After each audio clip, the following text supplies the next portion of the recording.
Hello friends, இன்னைக்கு வீடியோவில் நம்ம last part of company accounts அது மட்டும் இல்லாமல் last part of accounting standard இதுதான் நம்மளோட லாஸ்ட் கான்செப்ட் என்னென்னு பார்த்தீங்கன்னா AS-19 அக்கௌண்டிங் ஃபார் லீசஸ். இதுவும் எக்ஸாம் பாயிண்ட் ஆஃப் வியூவில் ரொம்ப இம்பார்ட்டண்ட்டான ஒரு லீஸு. பிகாஸ் இதில் நமக்கு பெரிய எக்ஸாம் வரதுக்கு வாய்ப்பு இருக்குது. லெஜர் இருக்குது, நான் லெஜர் உங்களுக்கு சொல்லிக் கொடுக்க போகிறதில்ல. Because ledger posting normal method தான், பட் அதுக்கான கேல்குலேஷன் கொஞ்சம் ட்விஸ்டடாக இருக்கும். நம்ம இந்த வீடியோவில் அக்கௌண்டிங் ஃபார் லீசஸ் அப்படின்னா லீஸ்னால் என்ன, ஆப்ரேட்டிங் லீஸ், ஃபினான்ஸ் லீஸு அதை பார்த்துட்டு அந்த கேல்குலேஷன்ஸ் எப்படி பண்ணுறதுங்கிறத பார்க்கலாம். ஃபஸ்ட்டு லீஸ் அப்படின்னா என்ன அப்படின்னு கேட்டிங்கன்னா, right to use the asset for the given period of time. ஒரு பர்டிகுலர் பீரியடுக்கு ஒரு பொருளை யூஸ் பண்ணுறதுக்கு கொடுத்தா அதுக்கு பேர் தான் லீஸ். அது லேண்டாக இருக்கலாம், பில்டிங்காக இருக்கலாம், என்னவா வேணாலும் இருக்கலாம். ஏதோ ஒரு பொருளை பர்டிகுலர் பீரியடுக்கு யூஸ் பண்ண கொடுத்தா அதுக்கு பேர் தான் லீஸ். இதில் ரெண்டு பேர் இருக்கான், லெஸ்ஸார், லெஸ்ஸி. லெஸ்ஸார் அப்படின்னா யாருன்னா ஓனர் ஆஃப் தி அசெட். இப்போ நான் உங்களுக்கு ஒரு பொருளை லீஸ்க்கு கொடுக்குறேன்னா நான் லெஸ்ஸார், நீங்கள் lessee. Owner of the asset எப்போவுமே லெஸ்ஸார், அவர் தான் லீஸ் விடுறவர். லெஸ்ஸினா யாருன்னா அந்த பொருளை லீஸுக்கு எடுக்கிறவங்க லெஸ்ஸி. எல்லாமே பர்டிகுலர் பீரியட் ஆஃப் டைம் தான் ஃபார் பர்டிகுலர் பேமெண்ட். நீங்கள் கொஞ்சம் பணம் கொடுக்குறீங்க, அதுக்கு எனக்கு என்னோடய பொருளை யூஸ் பண்ணுறதுக்கு நான் உங்களுக்கு ரைட்ஸ் கொடுக்குறேன். இதுதான் லீஸ். இதில் ரெண்டு லீஸ் இருக்குது, financial lease and operating lease. Finance lease அப்படின்னா என்னென்னா ரிஸ்க்கு ரிவார்டு. ஒரு அசெட்னு எடுத்துக்கிட்டால் அதுக்கு ரிஸ்க் இருக்கும், அதுலேருந்து கெயின்ஸ் இருக்கும். அது ரெண்டுமே இந்த லீஸில் லெஸ்ஸார்லேருந்து லெஸ்ஸிக்கு ட்ரான்ஸ்ஃபர் ஆகுது அப்படின்னா அந்த லீஸுக்கு நேம் என்ன, ஃபினான்ஸ் லீஸ். ரிஸ்க் ரிவார்டு ரெண்டுமே ட்ரான்ஸ்ஃபர் ஆகுதுன்னா அப்படிப்பட்ட லீஸுக்கு மீனிங் ஃபினான்ஸ் லீஸ். சப்போஸ் ஒரு லீஸில் ரிஸ்க்கும் ரிவார்டும் லெஸ்ஸிக்கு ட்ரான்ஸ்ஃபர் ஆகலை, ஜஸ்ட்டு யூசேஜுக்கு பவர் மட்டும்தான் இருக்குது, அப்படிப்பட்ட லீஸுக்கு மீனிங் என்னென்னு கேட்டிங்கன்னா ஆப்ரேட்டிங் லீஸ். ரிஸ்க் ரிவார்டு ஃபுல்லாக மாறுதுன்னா அது finance lease, and risk reward மாறலை, ஜஸ்ட்டு ரைட்ஸ் மட்டும் தான் மாறுதுன்னா அது ஆப்ரேட்டிங் லீஸ். இப்போது நம்ம அந்த லீஸ் அக்கௌண்ட்ஸ் எப்படி ப்ரிப்பேர் பண்ணுறது அப்படிங்கிறத நம்ம பார்க்க போகிறோம். இல்லஸ்ட்ரேஷன் 19. லீஸ் டேர்ம் 4 இயர்ஸ் கொடுத்துருக்காங்க. Fair value 16 lakh, lease rent 5 lakh per annum, residual value 1 lakh, expected residual value 2 lakh, rate 14.97%. நான் லெஜர் இந்த தடவை சொல்ல போகிறதில்ல, லெஜர் பார்த்துக்கோங்க. ஜஸ்ட்டு கேல்குலேஷன் மட்டும் எப்படிங்கிறத தான் நம்ம பார்க்க போகிறோம். First lease rent 5 lakh per annum அப்படின்னு மட்டும் கொடுத்துருக்காங்க. ஆனால் அது present value of lease rent கிடையாது, ஆக்சுவல் லீஸ் ரெண்ட்டு தான் நமக்கு 5 lakh per annum. ஆனால் நம்ம இன்றைக்கி புக்கில் ரெக்கார்ட் பண்ண போகிறோம்னா நமக்கு ப்ரெசன்ட் வேல்யூ தெரிஞ்சாகணும். ப்ரெசன்ட் வேல்யூக்கு நம்ம எதை வச்சு கண்டுபிடிக்க போகிறோம்னா இந்த இன்ட்ரெஸ்ட் ரேட்டை வச்சு கண்டுபிடிக்க போகிறோம். ஃபஸ்ட் இயரில் 5 lakh, ஓகேவா, செகண்ட் இயரில் 5 lakh, தேர்ட் இயரில் 5 lakh. லீஸ் எண்டில் மட்டும் எப்படின்னா ஒரு 5 lakh ப்ளஸ் ஒரு 1 lakh ரெசிடியல் வேல்யூ இருக்குது. ஸோ மொத்தமாக 6 lakh. இதெல்லாம் நம்ம கண்டுபிடிச்சி வச்சுருக்கோம்.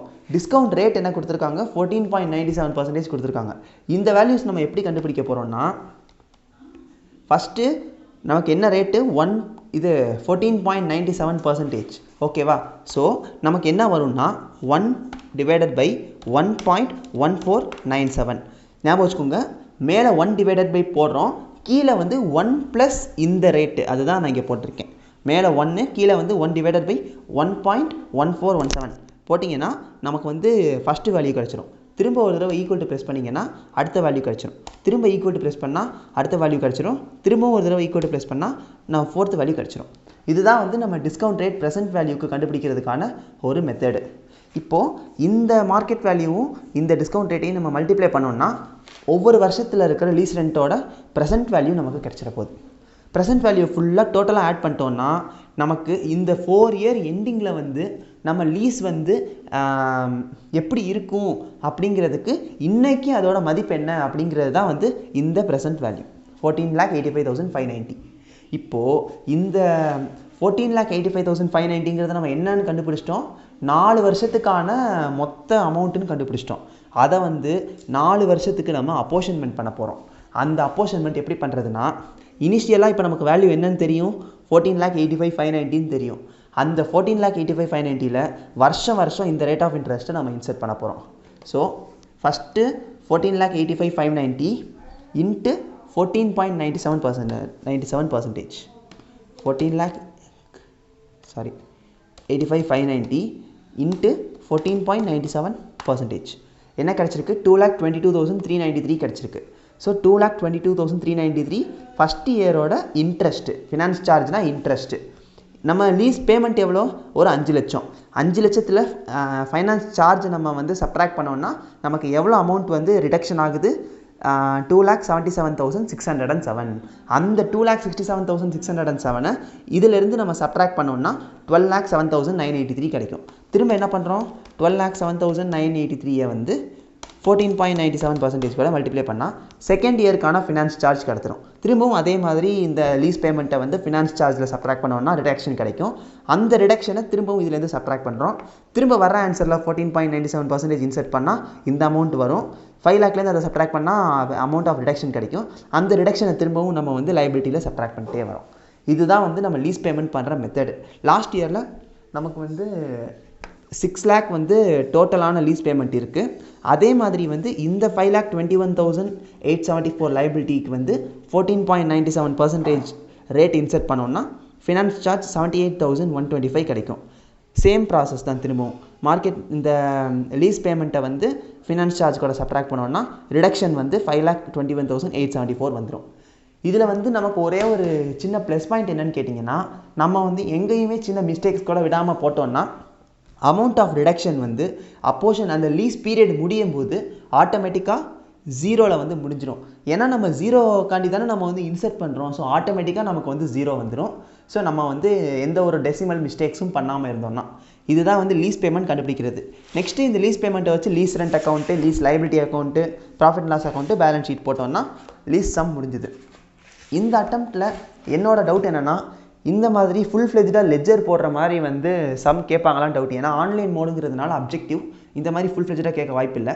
ஸோ வந்து நமக்கு மேக்ஸிமம் கேல்குலேஷன் வரைக்கும் தான் வர வாய்ப்பு. என்னோட அசம்ஷன் கரெக்டாக தெரில. இந்த லெஜரில் வந்து நம்ம நார்மலாக எப்பவும் போடுற மாதிரி லெஜர் போஸ்டிங் பண்ணிங்கன்னா பிரச்சனை இருக்காது. That's all. இதோட நமக்கு வந்து கம்பெனி அக்கௌண்ட்ஸ் ஃபுல் ஃப்ளெஜ்டாக எல்லா கான்செப்டும் நம்ம கவர் பண்ணி முடிச்சிட்டோம். ஆடிட் நோட்ஸ் வந்து நம்ம கம்பெனி அக்கௌண்ட்ஸ் அண்ட் ஆடிட் வீடியோவோட இன்ட்ரோ வீடியோ இருக்கும்ல, அந்த இன்ட்ரோ வீடியோவோட டிஸ்கிரிப்ஷனில் வந்து என்னோடய ட்ரைவ் லிங்க் கொடுத்துருக்கேன். அந்த ட்ரைவ் லிங்க்கில் வந்து 5 பிடிஎஃப் இருக்கும். அந்த 5 பிடிஎஃப்பில் இருக்கிறது எல்லாமே குட்டி குட்டி ஷார்ட்டாக இருக்கும். அந்த நோட்ஸ் மட்டும் நமக்கு எக்ஸாமுக்கு படித்தாலே போதும். ஃபுல் ஃப்ளெஜ்டாக படிக்கணுங்கிற அவசியம் கிடையாது. புக்கில் ரொம்ப பெருசாக இருக்கும். நீங்கள் அதை படித்தாலே கிளியராக எழுதிட முடியும். ஏன்னா அதுவே நமக்கு கிளியராக பாயிண்ட்ஸ் வந்து ஆப்டாக இருக்கும். நான் அதில் தான் படித்து எழுதினேன். ஸோ பிரச்சனை இருக்காது. ஏதாச்சும் டவுட்ஸ்னால் கமெண்ட்ஸில் கேளுங்கள். தேங்க்யூ.